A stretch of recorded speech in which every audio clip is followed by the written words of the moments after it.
And it's 8:10 here on Eyewitness News, and it's back to school time, so we have a lesson, I think, for everybody. It's called Budgeting 101. We have Scott Walker with us today. He's a financial expert who comes on the show from time to time with some great advice for us. Good morning, Scott. How are you, Brian? I'm doing great. You know, this is a great time to for parents to be thinking about this and also to be teaching their kids about the importance of budgeting and how to take care of your money. Well, I agree.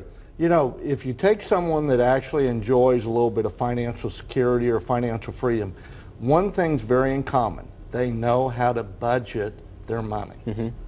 So you learn how to budget and you reach financial security. It's almost that simple. Okay, it's easier said than done, though. So what's the trick here? How do we do this? How do we go about getting on a good I really budget? agree it's easier said than done, because the whole key to this is live within your means. Don't spend more money than you make.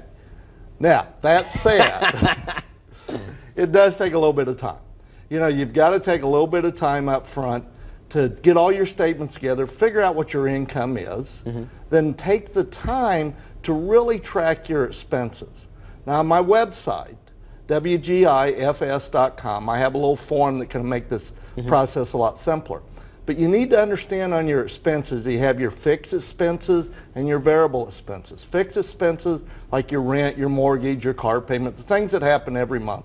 And then your variable expenses are the ones that you've got a little bit more control on, and that may be where you need to cut back. Yeah, and the key there too, I think, Scott, is don't fudge the numbers. You're not doing yourself any benefit by saying, oh, well, I'm only going to spend $25 to get my nails done this month, when you know you're really going to spend $100. That's true. I mean, you really can't. The only one you're hurting yourself. But one key element, once you get there, is you got to continue the discipline that the first 10%, you pay yourself and you save that money. Yeah, if you do that and live on the other 90%, you're on your way. Now, I've heard a lot of people say that over the years. Make sure you pay yourself that 10%, and that's great advice, Scott. Now, my question about that, though, is when you say that, are you saying 10% including what you would put into, for example, your 401k? Or are you saying 10% on top of that? You know, long-term savings or short-term savings? Obviously, you'd be better if it was 10% on top of that, but let's be realistic. Yeah. But the other key element, when you look at your 401k, that is long-term savings. That's money towards retirement. But we also need to have some short-term savings for those little expenses that are major expenses. For instance, you got to replace your washer and dryer. Well, if you've got some money in short-term savings to prepare for that, that's one way to control credit card debt, which could be the biggest budget breaker you have.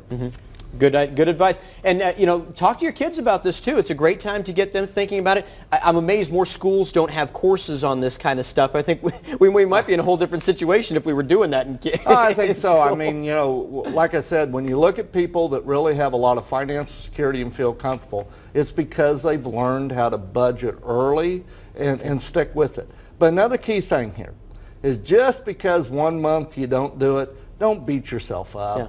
Just continue, and over time it becomes simpler. There you go. See, it's like losing weight. It's a process. You got to stay disciplined. Don't beat yourself up if you have a bad month. Get right back on it. I agree. All right, super. Thanks, Scott. Appreciate it. Thank you, Brian.